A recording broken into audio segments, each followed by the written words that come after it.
tiba-tiba kami diusir oleh Dirtipidum Bareskrim Polri. Kecewanya pengacara Brigadir J diusir tidak boleh menyaksikan rekonstruksi, polisi buka suara. Atas larangan ini, pengacara Brigadir J mempertanyakan pernyataan Kapolri yang berjanji membuka kasus ini secara transparan.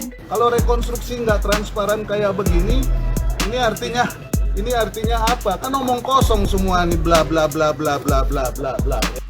Direktur Tindak Pidana Umum Bareskrim Polri, Brigjen Pol Andirian Jayadi dilansir dari Tribun News, membenarkan tidak mengizinkan pengacara Brigadir J untuk melihat proses rekonstruksi kasus pembunuhan yang digelar pada Selasa 30 Agustus.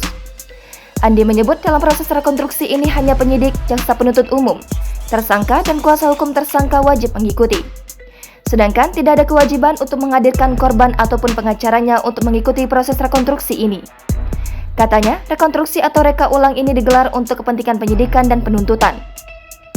Jenderal Bintang 1 ini juga menyebut pihak eksternal Polri juga menghadiri proses rekonstruksi, yakni Kompolnas, Komnas HAM, dan LPSK. Kamarudin Simanjuntak merasa kecewa karena tidak bisa melihat langsung rekonstruksi pembunuhan Brigadir J. Padahal kata dia dan tim telah datang ke lokasi sejak pukul 8.00 waktu Indonesia Barat. Kami terpaksa harus pulang. Karena kenapa? Karena pada acara hari ini, acara rekonstruksi, kami sudah hadir. Walaupun tidak diundang, tetapi karena mendengar pidato Kapolri mengatakan akan dilakukan rekonstruksi secara transparan. Namun karena rekonstruksi belum dimulai, maka ia dan tim sempat meninggalkan lokasi. Ia pun terpantau kembali datang ke lokasi pukul 10.04 waktu Indonesia Barat. Ia menilai ini suatu pelanggaran hukum yang sangat berat. Menurut Kamarudin, seorang perwira berpangkat komisaris besar mengusirnya, melarang ikut menyaksikan rekonstruksi. Ia mengakui tidak mendapat surat undangan untuk menghadiri rekonstruksi tersebut. Namun demikian, ia dan tim datang karena mendengar pidato Kapolri Jenderal Polisi Listio Sigit Prabowo yang menegaskan proses akan dilakukan transparan.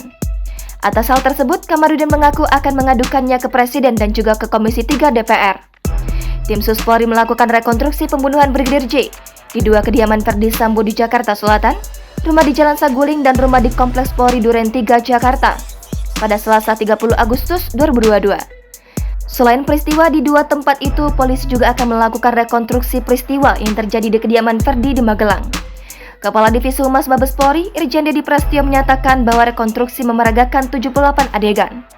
Dia menyatakan bahwa rekonstruksi itu mencakup seluruh peristiwa mulai dari yang terjadi di Magelang pada tanggal 4 dan 7 Juli 2022, serta peristiwa perencanaan dan eksekusi tanggal 8 Juli 2022.